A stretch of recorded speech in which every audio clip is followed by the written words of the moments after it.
Alors, je voudrais vous parler ici d'un épisode des évangiles où Jean-Baptiste voit venir à lui certains pharisiens et certains sadducéens.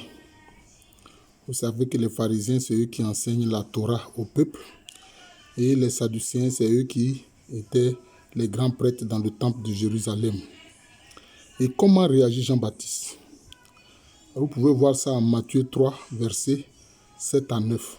Matthieu chapitre 3, versets 7 à 9. Et qu'est-ce qu'il dit? Comment il s'adresse aux pharisiens et aux sadducéens? Il leur dit: race de vipères,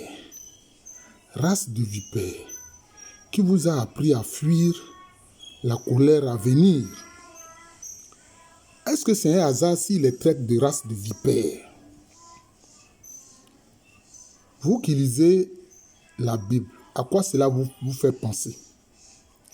Cela ramène immédiatement au livre de la Genèse, où après la désobéissance, Adam, ce nom veut dire simplement terre rouge, c'est-à-dire latérite, et Eva, cela veut dire simplement la vivante, où le Créateur dit à Eva: je mettrai l'hostilité entre ta descendance et la descendance du serpent. Le Seigneur a dit la descendance du serpent parce que simplement le diable a pris la forme du serpent. Le serpent, c'est l'une des créatures qui peut s'enrouler, donc qui peut former un cercle. Or, lui, en fait, il donne la mort, mais en fait, tout ce qui a une forme arrondie donne la vie. C'est comme les graines pour les plantes, hein. C'est le ventre arrondi de la femme qui atteint un enfant, etc. C'est comme ça. Vous voyez. Alors, est-ce que c'est un hasard si Jean-Baptiste les a traités de race de vipères? Parce qu'effectivement, beaucoup de pharisiens et beaucoup de sadducéens étaient des reptiliens. C'est ceux-là qu'on appelle les reptiliens. Voilà, ce sont des hybrides en fait. C'est d'ailleurs pour ça que, finalement, le peuple juif n'a pas reconnu en Jésus le Mashiach, c'est-à-dire le Messie attendu. C'est eux qui ont fait ce travail-là. Parce que simplement, c'était des gens du démon, du diable. C'est eux qui ont fait ce travail. Et malheureusement, certains continuent encore de faire cela. D'empêcher le peuple juif de reconnaître que Jésus, il est le Messie, il est le Mashiach. Et ils disent qu'ils attendent le Messie. Mais ça fait combien de temps ils attendent le Messie ne vient pas? Parce que le Messie est déjà venu. Ce n'est que la personne de Jésus. Le Messie est déjà venu. Mais comme ce sont des reptiliens, ce sont des hybrides. Voilà, ce sont des hybrides. Ce ne sont pas des humains pleinement entiers. Voilà. Ils ont aussi une part du diable, du démon en eux. C'est pour ça d'ailleurs qu'ils ont fait en sorte que le peuple ne reconnaisse pas Jésus, hein, comme Messie, donc comme sauveur et rédempteur du genre humain. Et vous avez bien vu les termes utilisés par Jean-Baptiste. Il dit race de vipères. Il a utilisé le terme de race de vipères. Donc, ce sont des gens qui forment une entité à part. Ce sont comme une entité. Voilà, c'est sadducéens et c'est et ces pharisiens-là. Vous voyez? Mais en leur sein, il y avait quelques-uns qui étaient des humains véritables. C'est le cas de Nicodème. C'est le cas de Nicodème.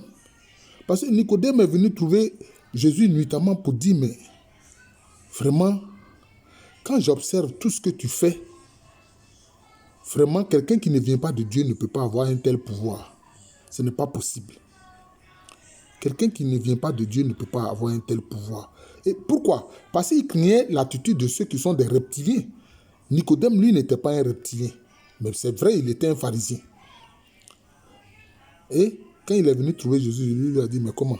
Toi, Nicodème, tu enseignes le peuple juif, et puis il y a des vérités simples que tu ne connais pas. Celui qui n'est pas de l'eau et de l'esprit ne peut pas entrer dans le royaume des cieux. Il dit: mais comment? Hein? Il a dit, celui qui ne naît pas de nouveau, d'abord il lui a dit, celui qui ne naît pas de nouveau ne peut pas entrer dans le royaume des cieux. Il dit, ah mais comment à mon âge là, c'est maintenant que j'ai rentré dans le ventre de ma maman pour naître de nouveau. Jésus dit, il ne s'agit pas de ça. Mais, donc des vérités simples comme ça, toi tu ne les connais pas. Toi qui enseignes le peuple, toi qui es un pharisien qui enseigne le peuple. Et quand je vais te parler des réalités du royaume des cieux, du royaume de Dieu, alors qu'est-ce que tu vas penser?